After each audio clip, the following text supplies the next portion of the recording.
What do you do with inherited coins? What's the value? How do you sell? Where do you even start? To answer these questions, I went to one of the country's oldest and most well-respected coin shops, Harlan J. Berk in downtown Chicago. Enjoy.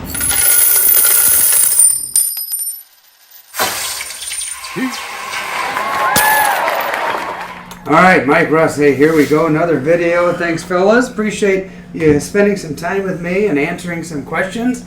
How's it going, fellas? It's going good. You got me out of work. I'll take it. Both of us. There you go. Something that I see frequently at coin shops I visit, whether it's your shop here in Chicago or the mom and pop shop in the middle of cornfield in Indiana, there's always people that walk in the shop and they're carrying, whether it's a shoebox or have a trunk full of coins or albums, you name it. People every day of the week are inheriting their parents' collection. What would be your first piece of advice? So my first piece of advice to the layman, and by the layman I mean the person that really doesn't know, anything. If you collected, coins when you were a kid, this may not apply to you. But this is the very layman. I found this old coin. I don't know what it's worth. I don't know what to do with it. Biggest piece of advice with coins especially, or any collectible in general, nuance is a thing. And just because you either think you have an object or you do have that object, yours may not be worth as much as all the rest of them, which is where the expertise that a shop offers. And that's the biggest thing. I am certainly not trying to discourage you from doing your own research. You absolutely should. Except a little bit of knowledge is wonderful, but dangerous. But it's also very dangerous at the end of the day. Exactly. So I want to give a piece of advice right off the bat, because there is a wonderful book out there that's published by Whitman. Okay. It was written by Beth Deischer, who was a former editor-in-chief at Coin World and is now on the ACTF. I think so. Yeah, she's anti-counterfeiting all the way through. Okay. Beth wrote a book called Cash In Your Coins, Selling the Rare Coins You've Inherited. Okay. It is a book written for laymen. Okay. It is a book actually written for the collector to take the book, go through his collection and make some notes in it about what he has in his collection, and leave the book with his collection. Oh. So when the collector passes away, they have a guidebook to their collection. Okay. That's handwritten by them and will be very instructive. I see. The book itself deals in how to identify things, so that if you don't have notes, it will help you do that, and into how to just kind of make sense out of all the different varieties and things like that. So it's going to give you a really solid knowledge base that you can look at. Beyond that, I would hope that you could find an expert. Go to your yellow pages, look up the biggest place you can find, the biggest name you can find.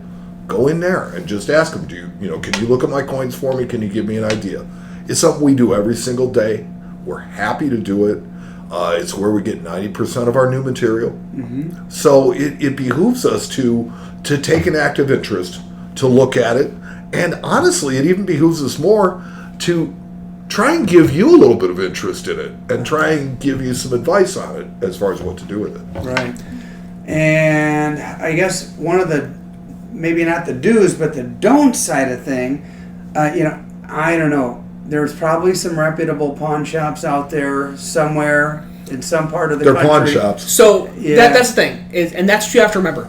As Mike said, they are pawn shops. The thing is, you have to remember, it's like, we're a specialty shop. We're a coin shop. We do antiquities. We do these things as we have. Whereas a pawn shop, their big thing might be guns. Their big thing might be whatever else it is they do. And so they're going to look at whatever you have and be like, maybe I can get like $500 for it. Maybe it's something, I don't know. And that's the thing. So it's typically going to be a lowball. Yes, and it will be lowball because, again, that's their business model. Right. I'm certainly not trying to disparage any pawn shop owners. No, they have to buy stuff that they may not necessarily have a customer for. Exactly. And loan money based on that. Yeah. Gotcha. And that's where a majority of the pawn stuff goes bad, is that people borrow money and then just don't pay it back. Yeah.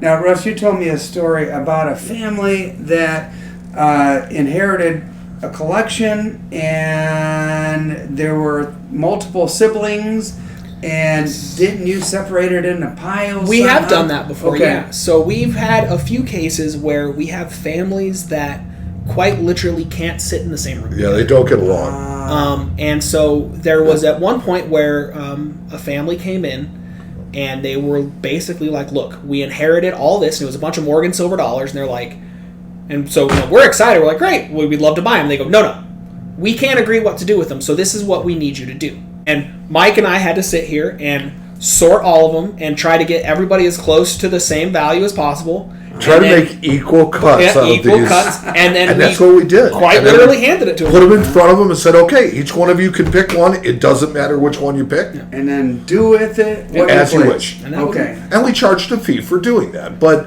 it was one of those where the most advantageous thing to do was just for us to take our expertise and kind of divide up the value so it was equitable. Yeah, as even as possible. And then let them do what they wish. Yeah. We deal with a lot. I say a lot. It's not like we're dealing with legal issues every day, but a very, there are a portion of deals that we deal with that are stuck in some sort of legal process, whether that's heirs fighting, whether it's probate, whether it's whatever it is. So a lot of times Mike and I end up having to play peacemaker to the families sometimes.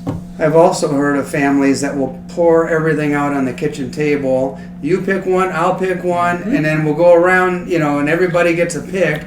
And the educated person at the table's picking Ends up all getting, the he ends up with all the cities, cards. and the other person is saying, "Oh, this one looks nice and shiny. Well, that's the cleaned one." They don't know that. And every time it goes back to cousin Louie, he takes the Carson Cities. And that's all just, and again, that's ignorance. And we have this, people hear the word ignorant or ignorance and they get, defensive.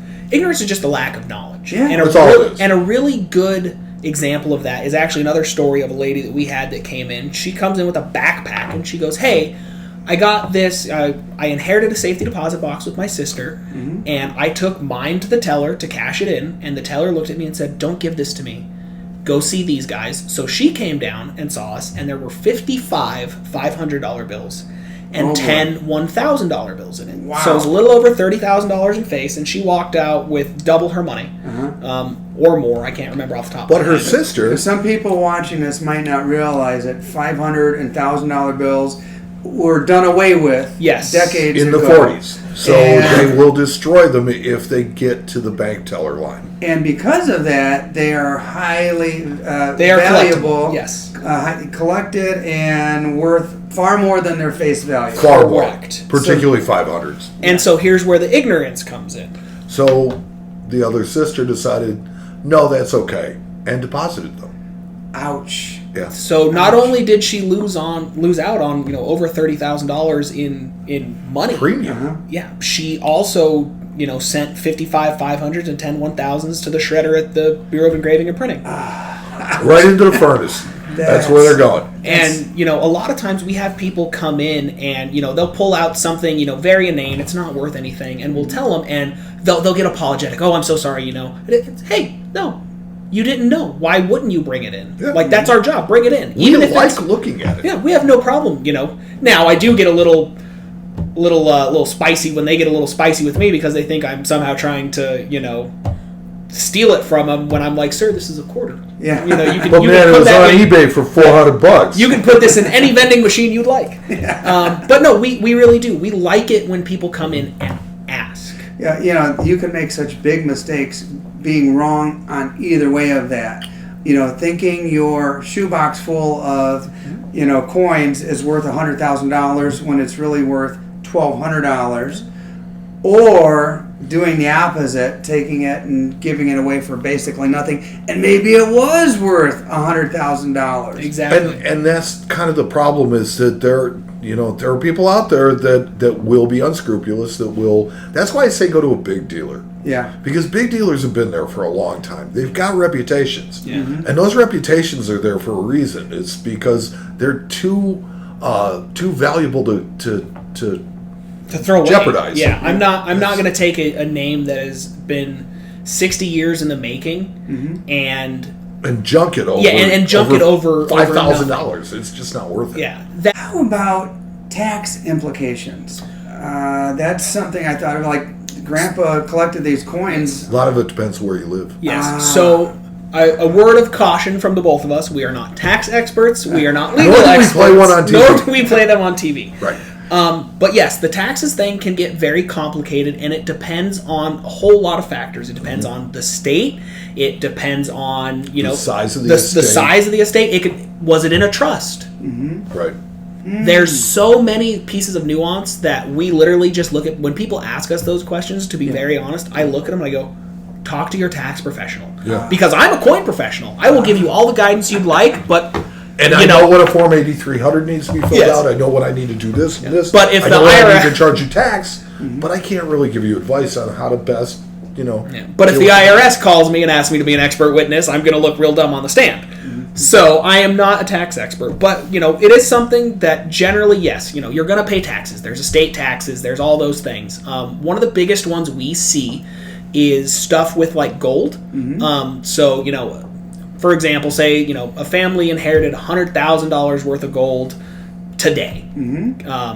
That's their basis. They inherited it at that cost. That's their basis. So if they sell it, generally speaking, it's income, and they're paying it on that. Now, if they inherited it, say 20 years ago and sat on it, and now gold has gone $1,000 more, they're only paying basically the price on what it was inherited at. Okay. So gold was $2,300 an ounce when they inherited it. Now it's $3,300. They're only paying that $1,000 difference on the tax. Okay. So there is a step up. There is a basis. There are all of those Sounds pretty things. But it gets really complicated It gets- really fast. That's why we get that a lot of it. And that's why we literally look at people and we say, you got to talk to a tax professional, because I can't tell you. The one thing I can tell you is that forms and tax-wise, we don't fill out a lot of them because there's not a lot to fill out. The only form we generally fill out around here is for money laundering. Yeah, for anti-money laundering stuff. We occasionally have to do 1099-Bs, but that's selling large quantities and very specific things. So, for example, if you sell me over a kilo of gold in bars, it has to be reported on a 1099-B. If you sell me 25 Mexican onzas, 25 Canadian maple leaves, 25 Krugerrands, they have to be reported. Now, I will say there is new guidance that has come out that has not quite come into effect yet, and we're all kind of waiting. I'm still issuing 1099-Bs if you sell me this amount, but it looks like that is going away. Okay. Any other advice for someone who inherited a coin collection? We've covered a lot of ground here. And I appreciate you might have saved somebody or some family a big headache by doing the wrong thing with that collection. Don't clean your coins. Oh, gosh. Do not clean your coins. Look here, me and you. Don't clean them. Yeah. We have a very practical story of this. We had a lady come in, and she was related to a gentleman that was a customer of ours at one point, and he collected the Kingdom of Hawaii coinage. Okay, Poor Mike. It makes me unhappy just thinking about it. They're very expensive coins. The dollars generally are in excess of about $1,000 a piece. Wow. They're very expensive coins. They're beautiful. They're historic. They're rare. She had the bright idea. A bunch of them, too. She had the bright idea to take all of them, which was the most Hawaiian material I've ever seen in one spot, and scrub them all with baking soda and make them flashy and bright. Oh my goodness. Before she brought them into us to sell them. So don't clean your coins. That's our last piece of advice. That's the best piece of advice. Yeah. All right, guys. Well, listen, you guys have a shop to run, and I've got some coins to buy. All right. So, we're going to cut. Let's go do that. All right, thanks, guys. All right.